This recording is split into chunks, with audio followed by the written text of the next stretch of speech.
Բարի երեկո եւ բարի գալուստ հայկական ժամանակ տաղավարում զրուցելու եմ ազատամարտիկ նախկին քաղբանտարկյալ Վարդան Մալխասյանի հետ։ Բարև ձեզ, պարոն Մալխասյան։ Բարև ձեզ։ Պարոն Մալխասյան, մինչ մենք զրուցում ենք այս ընթացքում Երևան է ժամանում ԱՄՆ պետքարտուղար Մարկո Ռուբիոն, նախ ընդհանուր առմամբ ինչպես կգնահատեք նման պետական պաշտոնյայի այցը Հայաստան, ԱՄՆ պաշտոնյայի, եւ թեև Ռոբերտ Քոչարյանը մեկնաբանում է, որ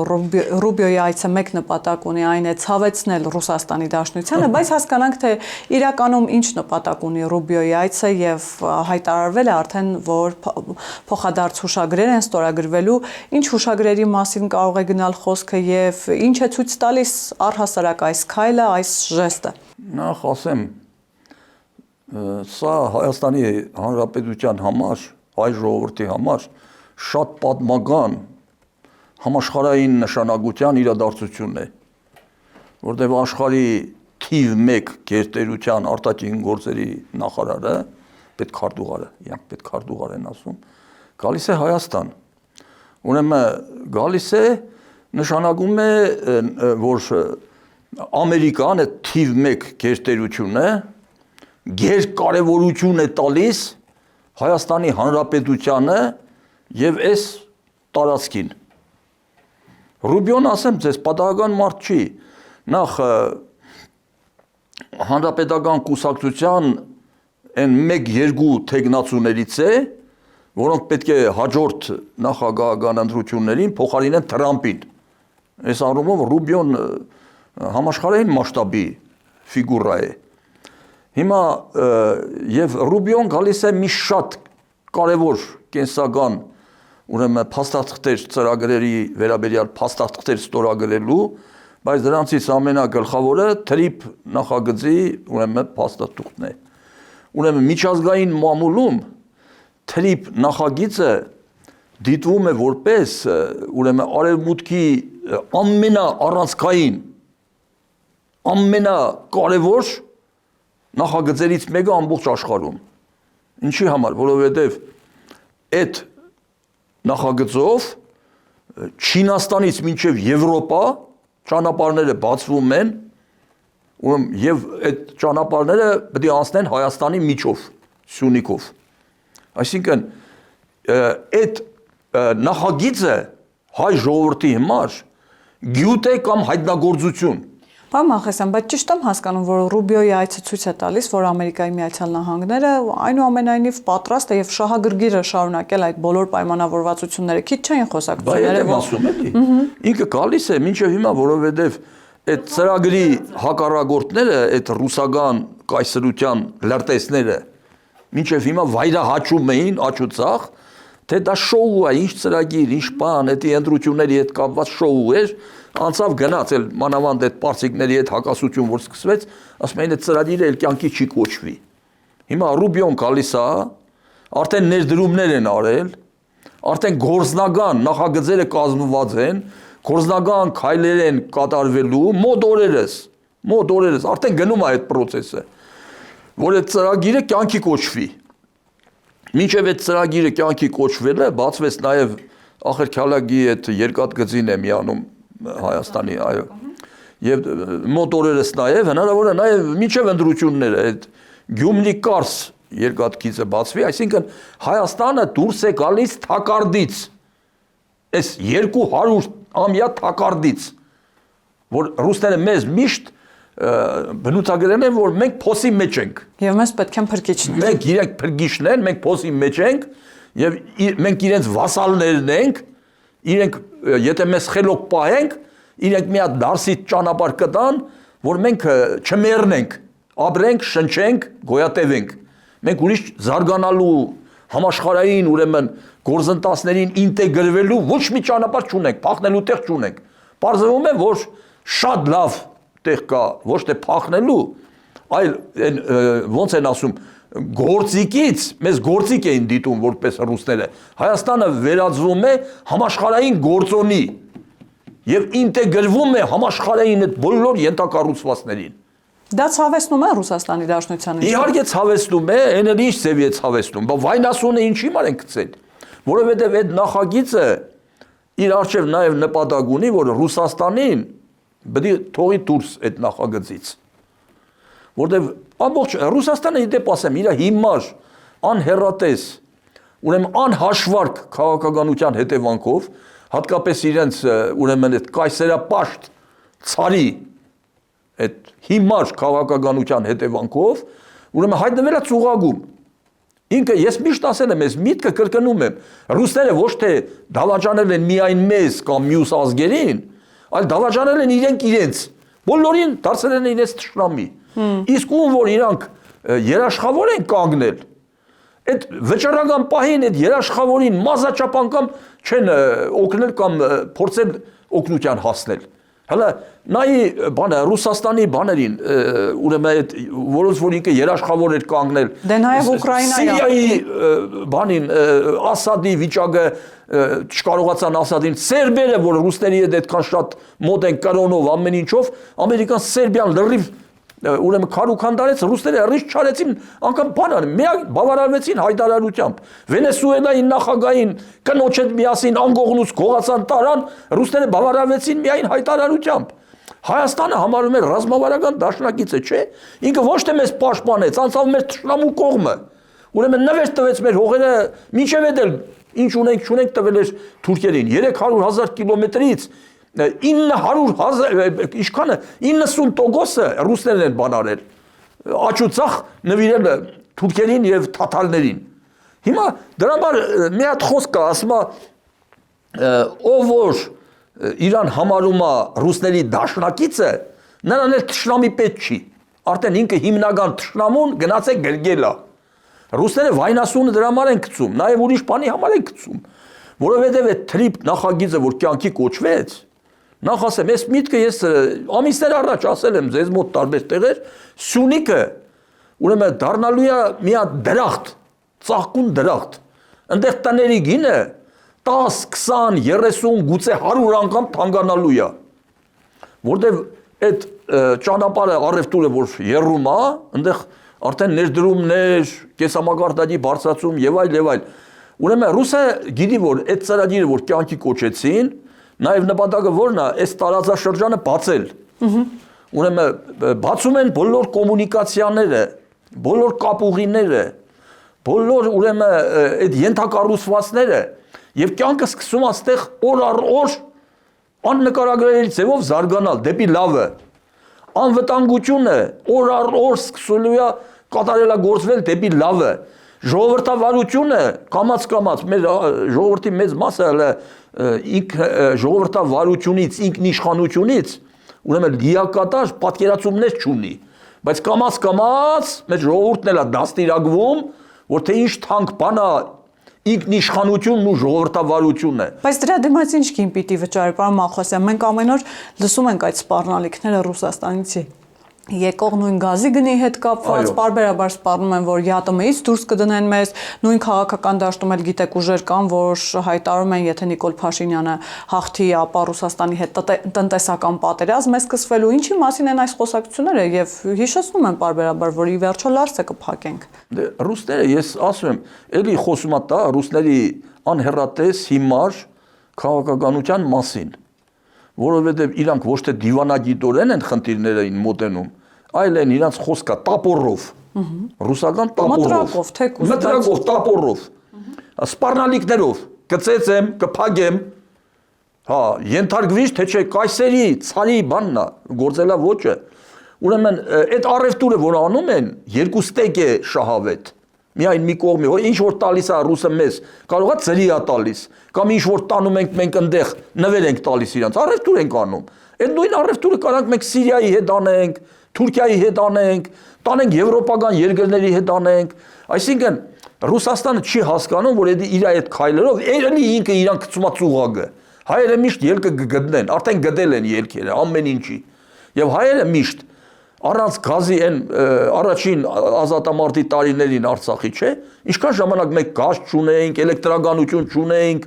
ուտելիք չկար, բայց դիմացանք ու հաղթեցինք, չէ։ Հիմա էլ կդիմանանք, որտեղ հայերը ազատատեն ժողովուրդ են։ Հայերին հնարավոր չի ստրգության մեջ պահել։ Նույնիսկ ստրգության դարաշրջանը, ֆեոդալիզմի դարաշրջանը այս տարածքում չի անցել, որտեղ հայերը բնացին ազատաբաղց ազատատեն ժողովուրդ են։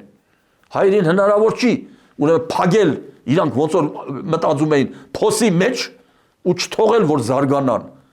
Եվ ես ուզում եմ դրվատանքի խոսքեր ասել այս մեր այսօրվա իշխանություններին, որ որ եվրոպացիներն եկան 50 պետության ղեկավարներ այդտեղ ուրեմն վեհա ժողով անցկացրին, հիմա Ռուբիոն եկավ, հիմա բանը Վենսը եկավ, հիմա Ռուբիոնա գալիս, խոսում է այն մասին,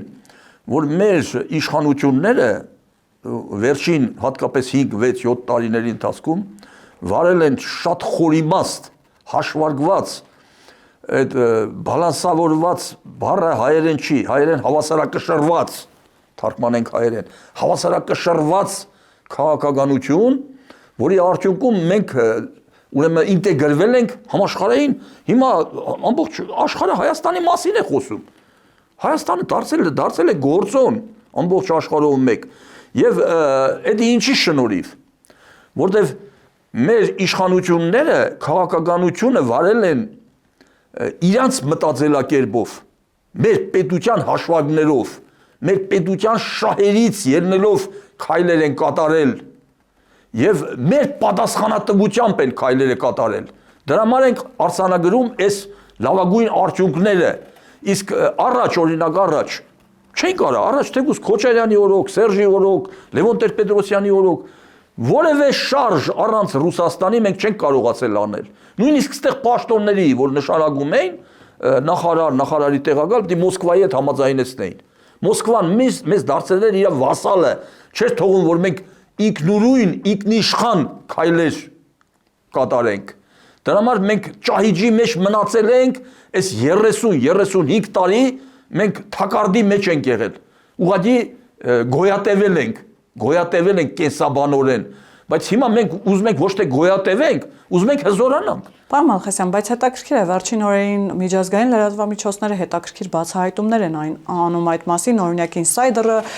3 օրինակ Կովկասյան քրոնիկան, թե ինչպես է Ռուսաստանը փորձում այստեղ շրջադարձ ապահովել, այսպես ասած, տարբեր անուններ են նշվում, լրատվամիջոցներ, նախկին նախագահները Սերժ Սարգսյան, Ռոբերտ Քոչարյան, բայց ամենակարևոր դերակատարը Սամվել Կարապետյանն է, որի միջոցով հենց այդ հրապարակումներում այդպես էլ ասվում է, փորձում են վրացական Իվանաշվիլու ծրագիրը իրագործել նաև Հայաստանում։ Նախ ընդհանուր առմամբ բացահայտումները այս ձեզ համար ինչ որ իմաստով անակնկալ են, որ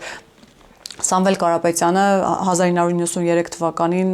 99 թվականին ներողություն եմ խնդրում նրա անձնագրում նշված է եղել FSB աշխատակից, հիմա խոսվում է այդ շրջադարձի մասին, այդ հակաքարոզը, որ արվում է օրվա իշխանությունների ուղղությամբ։ Ընդհանուր առմամբ այս բոլոր բացահայտումները ձեր համար անակնկալ էին եւ նաեւ ինչ քայլեր պիտի հետևեն սրանց։ Հասկանում ենք, որ լյուստրացիա է, այստեղ շատ անուններ կան, նույն Էդմոն Մարուկյան, Արման Թաթոյան, բայց ինչ քայլեր պիտի նաեւ սրան հետևի։ Դա ինձ բոլորովին անակնկալ չէր,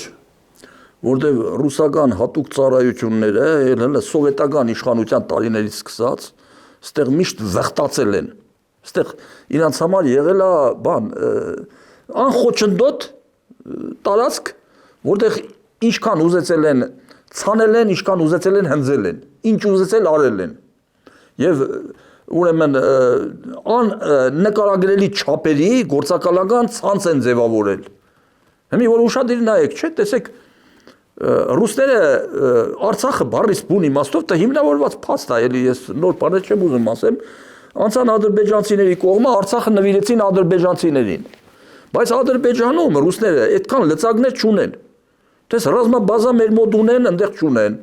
Ստե Մոսկվայի տուն է, թե կոչի ոնց է կոչվում։ Մոսկվայի տուն։ Մոսկվայի տուն ունեն, այնտեղ չունեն։ Այստեղ համասարաններ ունեն, հյուսիսային, ես ինչ համասարաններ այնտեղ չունեն։ Այսինքն այստեղ ռուսները ավելի շատ հենարաններ ունեն լրտեսական ցանցի։ Եվ ուրեմն այդ լրտեսական ցանցի մեջ ներգրավում են նաև շատ ուրեմն կրթված մարդկանց, կրթված գիտագից մարդկանց, որտեղ գիտես ինչ մարդ գիտագից լինելը չի նշանակում դեռ հայրենիքին նվիրված լինել կամ մարդ լինել։ Նպատակը ո՞րն է այդ ցանցը ձևավորելու, պարոն Մալխասյան։ Ցանցը ձևավորելու նպատակն է, ռուսները միշտ մտածել են, որ այս տարածքը պետք է իրենց համար շատ աշխարհագրական կարևորություն ունի եւ աշխարհաքաղաքական առումով կարևորություն ունի Եթե իրանք այս տարածքում միշտ իրանք տեր են զգում, իրանք հետագայում այս տարածքից հսկողության տակ են պահում ամբողջ մերձավոր արևելքը, Թուրքիա, Ադրբեջան, Վրաստան, Հայաստան եւ նաեւ հետագայում իրանք հույս ունեն, որ Թուրքիան կարող է ինչ-որ մի ընթացքում քայքայվի թուլանա, իրանք դուրս կան մինչեւ միջերգրական ծով։ Դրա համար հələ Եկատերինայի ժամանակներից սկսած ռուսները միշտ ստեղ պատկերացում է հետևյալն ա եղել, որ Հայաստանը պետք է սուվերեն պետություն չլինի։ Կարող է ձևով, անունով պետություն ունենա, ատրիբուտներ ունենա պետության, բայց բովանդակությամբ պետք է ենթարկվի ռուսներին, որտեղ հələ դեռ բանի ժամանակ։ Բայց հիմա եթե վերադառնանք մեր օրեր, պարոն Մալխասյան, հիմա վտանգավոր չէ, որ հսկայական ռեսուրսներ են դրել, ֆինանսական, նաև այնտեղ լրատվամիջոցների անուններ կան, որոնք քիչ չեն, որոնք ծառայում են հենց այդ նպատակին, որ ապահովեն այդ շրջադարձը, այսինքն օրվա իշխանությունները հեռանան եւ գան իշխանություններ, որոնք այսպես ասած հաճո են իրենց, օրինակ Սամվել Կարապետյանը այնտեղ բարի ձմեռ պապիկ է ներկայացվում, գա ձմեռ պապիկը եւ փրկի մեզ։ Դրանք բոլորը ուրեմն հայրենիքը ազգը ուրացած, դավաճանած Հայաստանի հայ ազգին, հայ ժողովրդին, ուրեմն հայրենիքին դավաճանած լրտեսներ են։ Այս որ բռնեցին, այս տղի անունն ինչ է։ Թևանյանին հանդեպ։ Հա, Թևանյանն այն Զիբիլա, դրան որ բռնին։ Դու կարծում եք մի Թևանյաններ ընդամենը։ Սրանք բոլորը ովքեր որ ամենաառաջինը դաշնակցությունից պետք է սկսեն։ Դաշնակցությունից։ Որտեվ դաշնակցությունը մի անգամ հայ ժողովրդին ուրեմն բացահայտ խորապես դավաճանեց։ Ոնց դավաճանեց։ 1909 թվին միացավ երիտ թուրքերին եւ կոալիցիոն կառավարություն կազմեց Թուրքիայում։ Պաշտոնը հենց տեսնում են, սրանք արդեն ոչ մի բան չեն հիշում։ Պաշտոն փող, ուրանում են ամեն ինչ։ Հետագայում շատ ծանր հատուցեցին դա։ Այդ կոալիցիա կազմելուց հետո, ընդամենը 5 տարի հետո ցեղասպանություն եղավ։ Զորաբի գլուխը քարով ջարդեցին։ Ուրեմն այդ խարանը մնաց իրանց վրա։ Ամբողջ այդ 90 թվից մինչև հիմա ինչքան է անում 136 տարվա կուսակցության ճակատին այդ խարանը մնաց որպես Թուրքի հետ կոալիցիա կազմած դավաճաններ։ Բայց հիմա նույն արարքը կրկնում են երկրորդ անգամ։ Ուրեմն որ պետությունը, որ իր առաջ նպատակը դրե Հայաստանը իրեն վասալ սարքի, Հայաստանի պետականությունը խորտակի, լրտեսական ցանց է ձևավորում, որ Հայաստանը ներսից պայթեցնի, դաշնակները միացել են այդ գործին։ Միացել են այդ գործին եւ այս հələ իրանք տակ են, չեն զգում։ Այս ընտրություններից հետո ամենադաժան հատուցումը ստանալու են դաշնակցականները եւ այդ տաշիրը։ Տաշիրը ֆինանսապես կորցնելու է, ինչ կա չկա։ Կորցնելու բացի, ֆինանսները կորցնելուց բացի կորցնելու է նաև ազատությունն է կորցնելու։ Այսինքն կորցնելու է ամեն ինչ։ Իսկ դաշնակցությունն ինչա կորցնելու։ Դաշնակցությունը մինչև հիմի իր խայտարակ, անհեռատես, ուրեմն Քոչարյանասեր, ուրեմն այդ քաղաքականության հետևանքով իր վարկանիշը դարձրել է 1%։ Հիմա այդ 1%-ն է կորցնելու։ Ընտրություններից հետո պետք է գնահատական տան, չէ, 15 օրն էլ կանցնի։ Գնահատական տան, ով ինչ դեր կատարում, ով ինչ ուժի հետ էր միացել։ Մարդիկ կան ամբողջ օրը ռուսներին հայոյում են, բայց գնացել միացել են Թաթոյանի խմբին։ Այսինքն լյուստրացիա է տեղի ունեցել։ Լրտեսները բացահայտվել են։ Հիմա շատ հանգիստ կարելի է, շատ հանգիստ, քանի որ սրանք իրանց առաջ նպատակ են դրել երկիրը պայթեցնել ներսից, ուրեմն ամբողջ այդ ցուցակը որ կա Թաթոյան, ուրեմն ինչա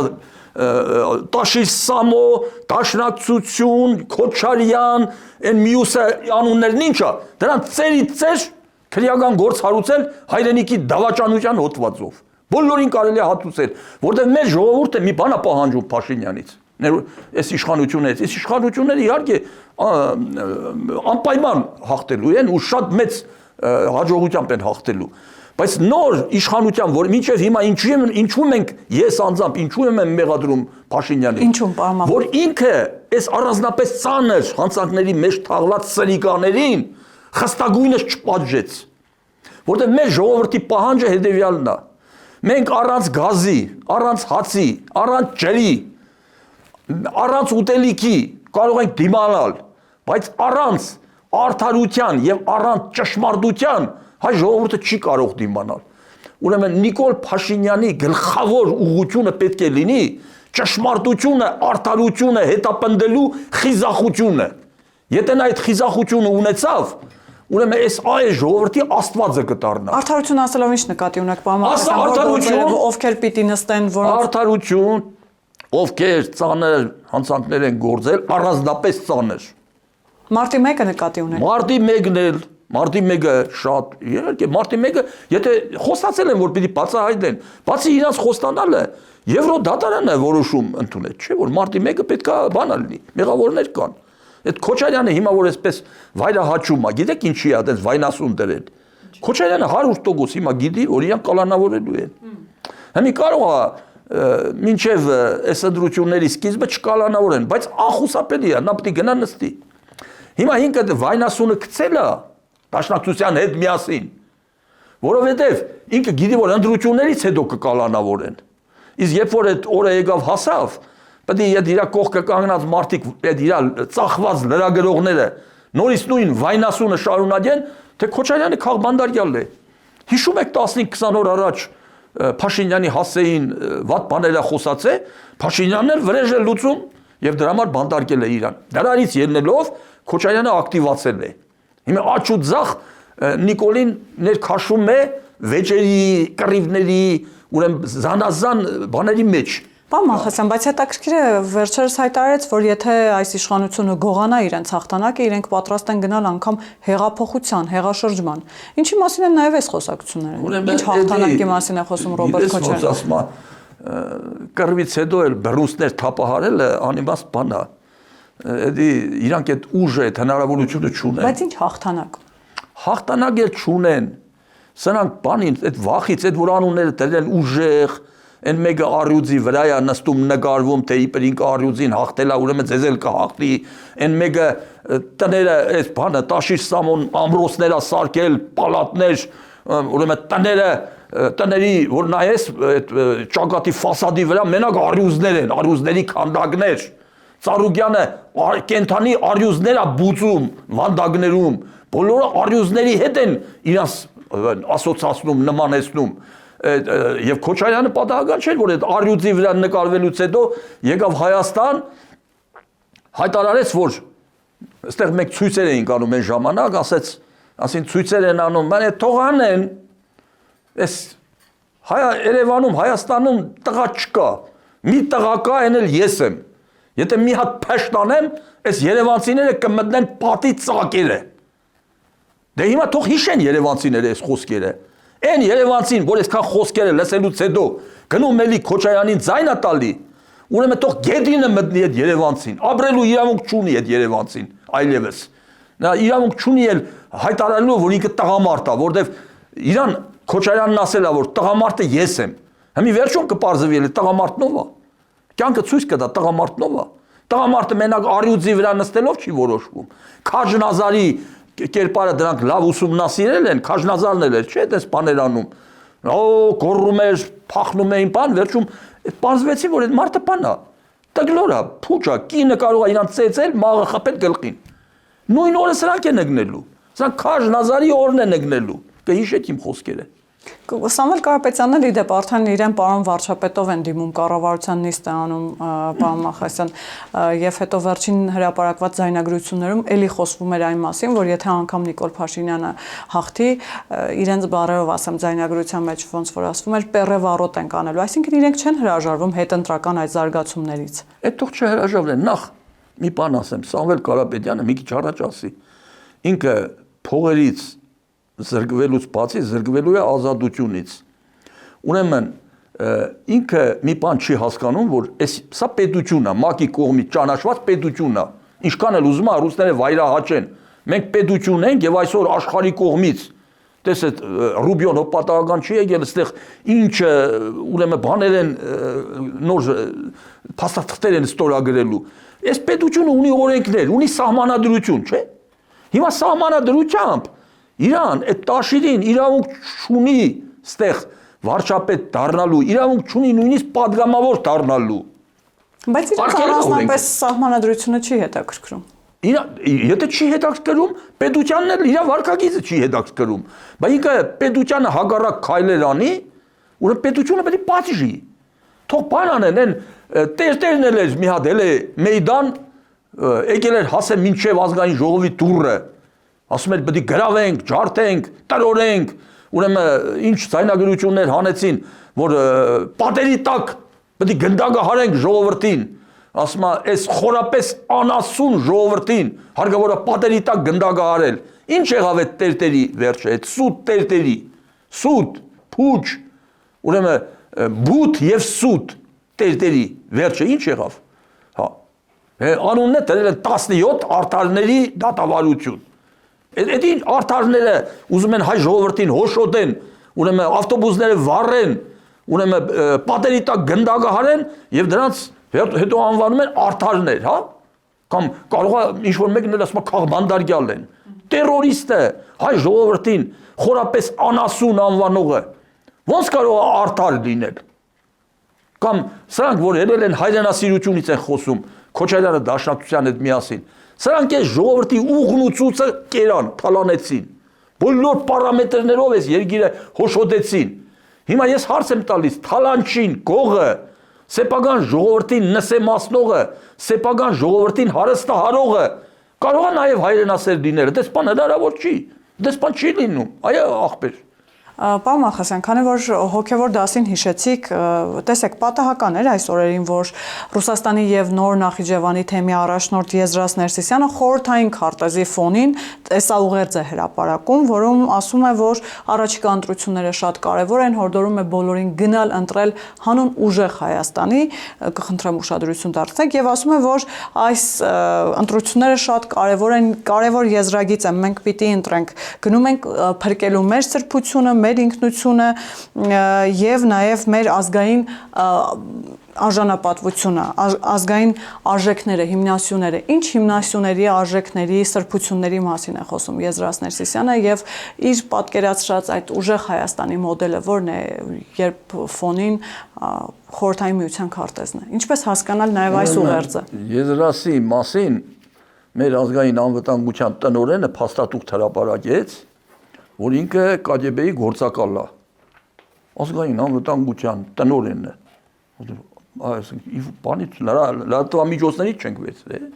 այսինքն դա փաստ է, որ ինքը փաստ է նաև, որ այս Գարեգինն էլ է լրտես, դա փաստ է,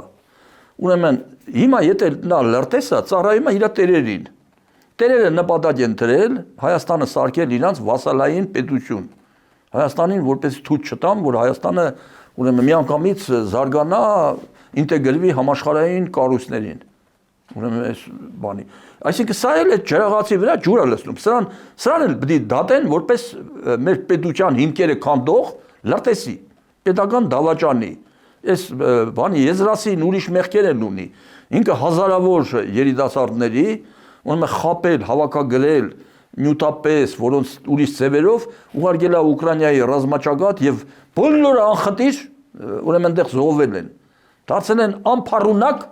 շատերին մասին հայ ժողովուրդը չգիտի, կայացնողները գաղտնի են պահում, որովհետեւ մտածում են, եթե իմանան Հայաստանում, պետք է ասեն, այդ Ղարաբաղի կռվին չգնաց, ինչի օտարի կռվին գնաց զոհվեց, եթե զոհվեց, ձեր մուրը ձեր գլուխը։ Այսինքն նա չի կարող հայրենասեր համարվել, որ իր հայրենիքի համար չի եկել կռվի, բայց օտարի համար գնաց է զոհվել է։ Ուրեմն այդ Եզրասի կերպարը, որ ես նայում եմ, չէ, ուշադիր նայեք դրանց աչքին։ Հիմա դրեք նկարները Եզրասի, Գարեգինի, Էսթևանյանի, այն մի հատ էլ կար Մարտուն, Գրիգորյան, Վարդանիկ, դրանց նկարները դրեք ձեր առաջ, ուշադիր նայեք դրանց դեմքերին։ 2 րոպե։ Առանց ուրեմն տեղեկությունների, փաստերի, դուք դրանց աչքերի մեջ կկարդաք, որ սրանք հայրենիքի դավաճան են, բոլորը։ Ես միտեղ կարդացել եմ։ Խոսում են սրբությունից, ինքնությունից, սրբություններ փրկելուց։ Ես մի բան երեք ասել եմ, պետք է ստիպված էդի կրկնեմ նորից։ Պարուշ Սևագը սովետական իշխանության տարիներին մի հատ գիրք գրեց, կոչվում էր Եղիցի լույս։ Այդ գիրքը հետագայում արգելեցին, հավաքեցին, այրեցին։ Եվ Սևագին հավանաբար մահափորձարին հատկապես այդ գրքի համար։ Ուրեմն այդ գրքի առաջի բանաստեղծությունը կոչվում է Նորորյա աղոթք, Ես ուզում եմ դա մեջ բերել։ Կարելի է։ Իհարկե։ Ես վախենում եմ, շատ եմ վախենում բյուրավոր ու բութ հավատացյալից, բյուրատեսկ ու սուտ հավատացյալից։ Եթե Աստված եք, փչեցեք սրանց մոմերը բոլոր, մարեցեք սրանց կանթեղներն ամեն, հանգցրեք սրանց ջահերն այլազան, որ եղիցի լույս։ Հիմա սրանց մոմերը, ջահերը, կանթեղները ոչ թե լույս են բերում, այլ խավար։ Ինչի ման են խավար բերում, ասեմ ձեզ։ Դրա գաղտնիքներն են պարզել ես։ Գրիգոր Լուսավորիչը մեր Էշմիածնի առաջինը Աշտիշադի եկեղեցին սարքեցին, այն հետանոսական տաճարները քանդին, վրան եկեղեցի սարքին, չէ։ Երկրորդ ձեռնարկը Էշմիածնի եկեղեցին էր։ Ուրեմն Էշմիածնի եկեղեցու տեղը առաջ հետանոսների ժամանակ եղել է անդր աշխարհի դժողքի տիրոջ Սանդարամետի տաճարը։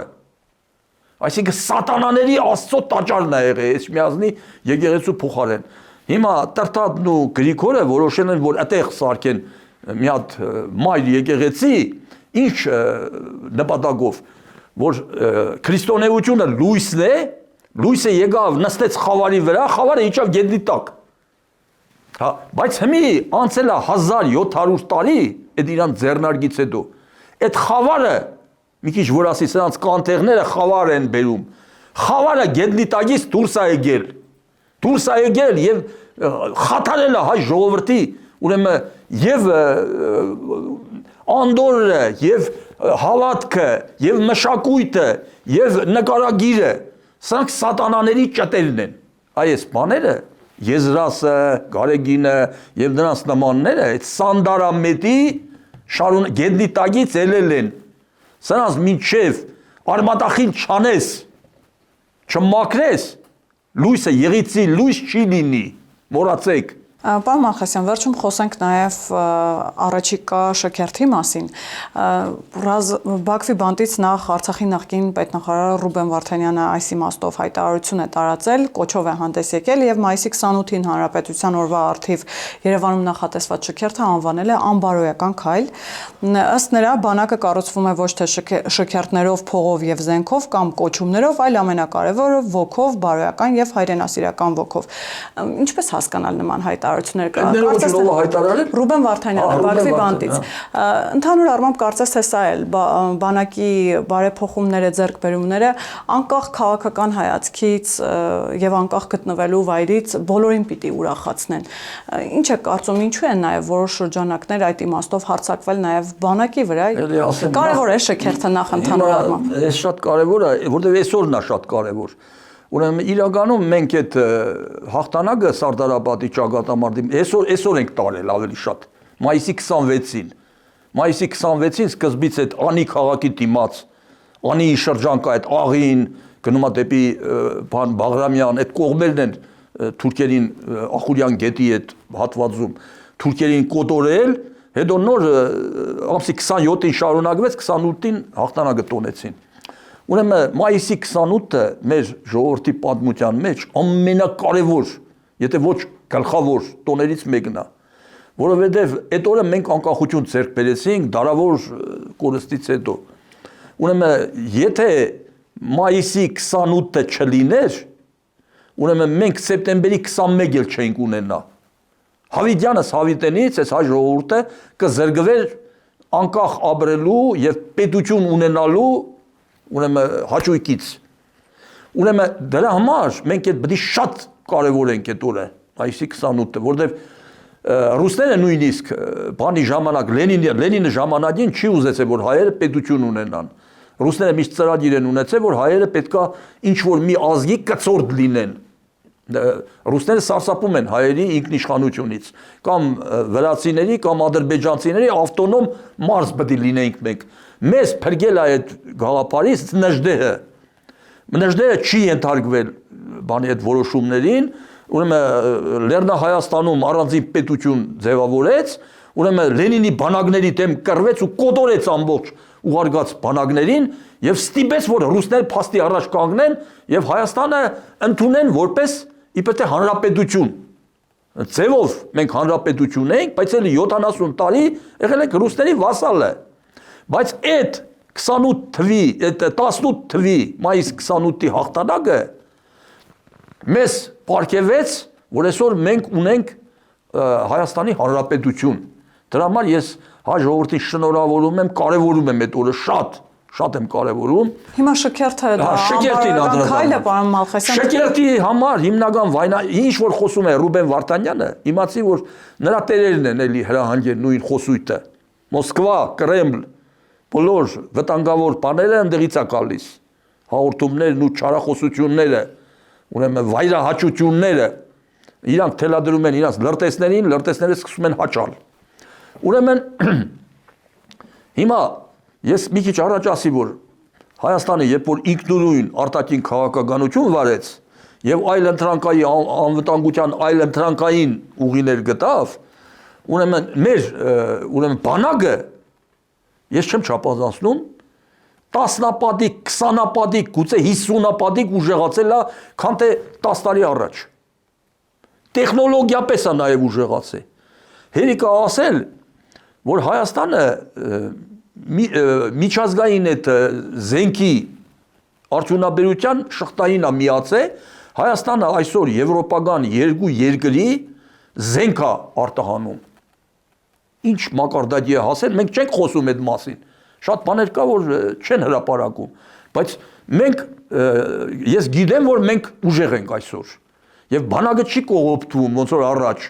հələ նայեր դու այդ գեներալներին, մի գեներալ կա բռնել են, ասում է 4 միլիարդ փող գողացել։ Այդ 4 միլիարդը էս մեկն է, հələ հայտնաբերել եք 4 միլիարդը։ Բայց եթե մյուսները գողացած ելնեն, էլ ինչ բանակ է, բանակ չկար։ Բայց օրինակ Քոչարյանն ասում է իր ժամանակ ամենազարգացած բանակն ենք ունեցել։ Վայ, այդ նույնն է, որ մի քիչ առաջ ասի արյուծ են իրանք։ Իրանք արյուծ չեն, մուգ են։ Իրանք ոչինչ են։ Ոչինչ, ասում է հենց այնպես ոչինչ, չի ծնվում կյանքում, չի մեռնում կյանքում, հենց այնպես ոչինչ, երբեմն ամեն ինչ դառնում է ոչինչ, երբեմն ոչինչն է դառնում ամեն ինչ։ Հիմա սրանք ոչնչից հարստացել դառել են ամեն ինչ, այդ ամեն ինչից դառել են ոչինչ։ Քոչարյանը այլևս զերո էլ չի, ոչինչ է։ Քաղաքական դիակ։ Հիմա այդ հարցին ես ամբողջությամբ չպատասխանեցի։ Հիմա երբ որ այս շքերթը տեղի ունենա, ամբողջ աշխարհը եւ հայ ժողովուրդը կտեսնի, որ այս ինչ է կատարվում, այ մարդ։ Առաջ իբր թե մեր զենքի մատակարարը Ռուսաստանն էր, մեզ ինչ խղճուկորակ զենքեր էին տալիս, որ 50 տարվա բան ուներ, վաղեմություն։ Նույնիսկ ինքնաթիռներ տվին, որ պատերազմի ժամանակ չաշխատեցին այդ ինքնաթիռները։ Բայց հիմա հայերը այնպիսի զենքեր են ձեռք բերել, որ համեմատես այն ժամանակվա մեր զենքերի հետ, ամբողջ աշխարհին արդեն փաստացի ցույց են տալիս, որ եթե մենք ինքնուրույն մեր պետության շահերից ելնելով արտաքին քաղաքականություն ենք վարում, մեր բանակն է հզորանում, կենսամակարդակն է հզորանում, բյուջեն է շատանում, ամեն ինչը պետք է կատարելագործվի։ Եթե դու ինքնուրույն ես անում, քո պետության շահերից ելնելով, ուրեմն Ռուսաստանն այլևս խայտարակ է լինում աշխարհի առաջ, որ ասում են, դες դե համեմատի հələ 10 տարվա առաջվա շքերթի ուրեմն ցուցադրած զենքերը հիմիկվա զենքերը։ Համեմատելու եզրեր չկան։ Այ դրանից էլ ինքը բան անում,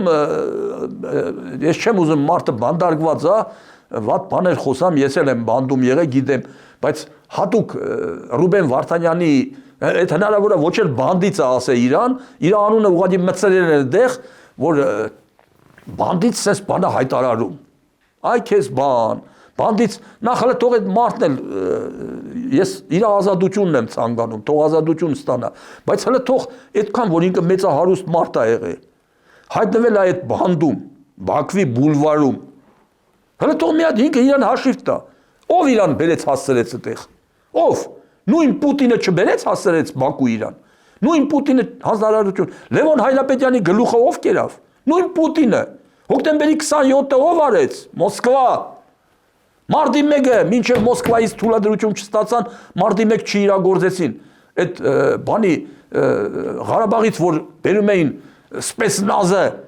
ժողովրդին կոտորում էին, մինչև Մոսկվայի հետ չհամաձայնեցնեին, նման քայլերի չէին կարող գնալ։ Հիմա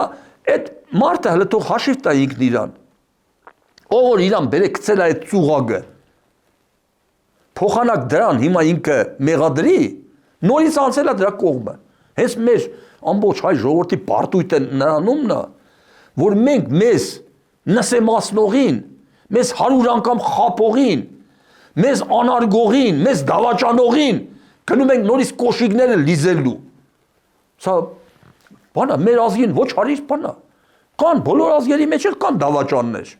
Մենք պետք է բայց կամաց նրանց այս ընտրությունները շատ լավ բան էին, շատ բաներ լյուստրացիայի ենթարկեցին։ Ինչի մասին են այս ընտրությունները, վերջում շատ կարճ պարոն Մալխասյան, մի կողմից գալիս են փրկելու ինքնությունը, սրբությունը։ Այս ընտրությունը մեր գոյության եւ չգոյության միջև։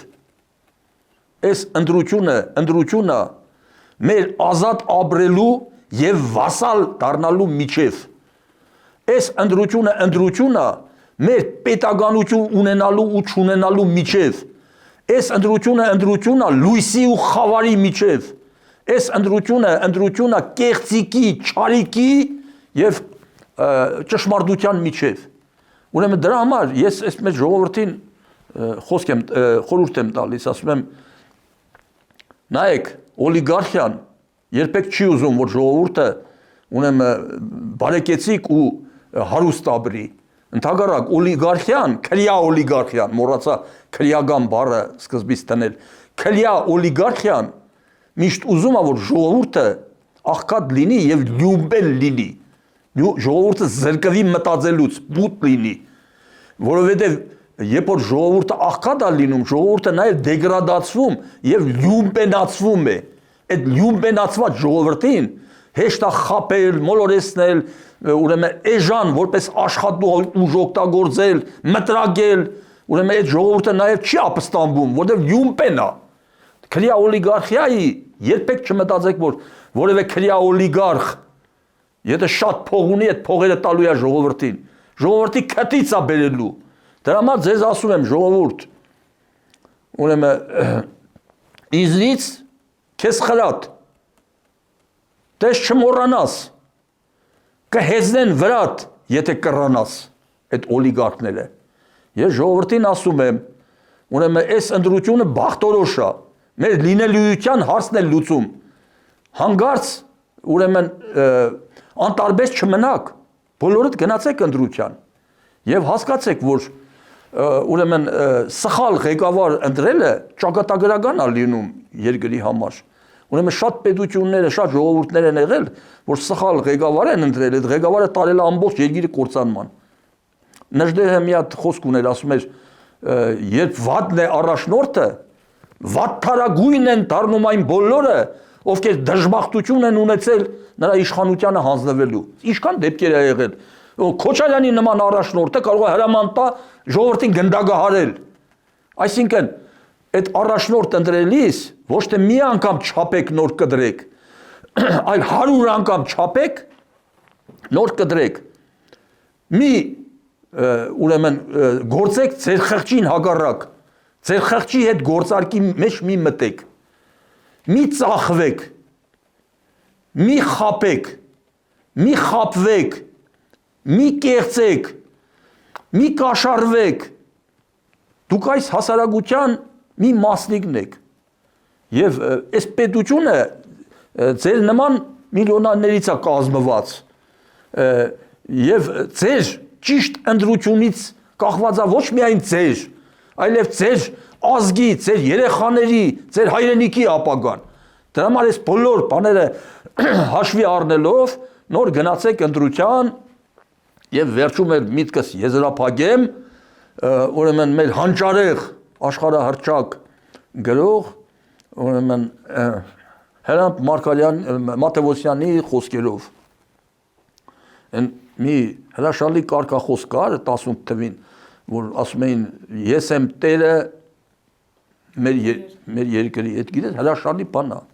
որտեղ երկրին եթե դու տեր ես քեզ համարում, այդ տերը երկրի տեր լինելը տարբերվում է տան, ավտոմեքենայի գույքի սեփականատեր լինելուց, երկրին տեր լինել նշանակում է հստակ գիտակցել, որ դու այս պետության մեջ ապրում ես, ունես իրավունքներ եւ պարտականություններ, դու պետք է այդ քո իրավունքներից օգտվում ես, բայց պարտականությունների ժամանակ պարտականությունն էլ դե պիտի կատարես, որովհետև դու ես այդ երկրի տերը, չէ՞, այդ երկիրը քո տունն է, պետք է շենացնես, այդ երկիրը եթե հաջողություններ է ունենում, պետք է ցնծաս եւ ուրախանաս, ոչ թե վայրահաճես։ Իսկ եթե երկիրը վատ վիճակի մեջ է, պետք է այս վաղանցուկ կյանքում պետք է քո կյանքը դնես, որ երկիրը փրկվի։ Այս իդեպ ասեմ, շատերը կան, որ Փաշինյանից նեղացել են։ Այ մարդ նեղացել եք հասկացանք, բայց Փաշինյանը հավերժական չի, մենք էլ հավերժական չենք։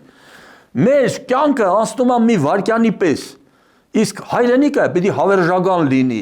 Դրա համար, եթե Փաշինյանը ճիշտ ուղղությամբ է գնում, բայց որոշակի հարցերով դու իրանից նեղացել ես, դու ընտրի ոչ թե Փաշինյանին, այլ ուղղությունը, կարևորը ուղղությունն է, որտեղ 5 տարի հետո Փաշինյանը չի լինում։ Հիմա Հրանտ Մաթեոսյանի խոսքերն էլ ասեմ ու ամփոփենք կներեք ճանաչայեցինք։ Ասում է, երբ հողիդ այլևս տեր ես, բայց քեզ խեղճ ու չնչին են կարծել ու կերել իրենց ռեխին, երբ իրենք գող են ու բոզ եւ նույնը քեզ են կարկադրել ու նորից կերել կավատի իրենց ռեխին, օրն ուրեմն մոտ չէ, այլ այսօր է, այսօր եւ այստեղ է շրջադարձը, լավ լսիր, այս խոսքերը տարածիր, մի վախեցիր եւ աչքը հանի վախեցնողների, շրջադարձը հունիսի 7-ին է, այդ հունիսի 7-ին պետք է մենք դատաստանը տեսնենք այս քրյա օլիգարխիկ բանդիտների։ Շնորհակալ եմ, պարոն Մալխասյան։ Հիշեցնեմ, որ զրուցակիցս Ազատ Ամարտիկ նախկին քաղբանտարկյալ Վարդան Մալխասյանն էր։ Կհանդիպենք։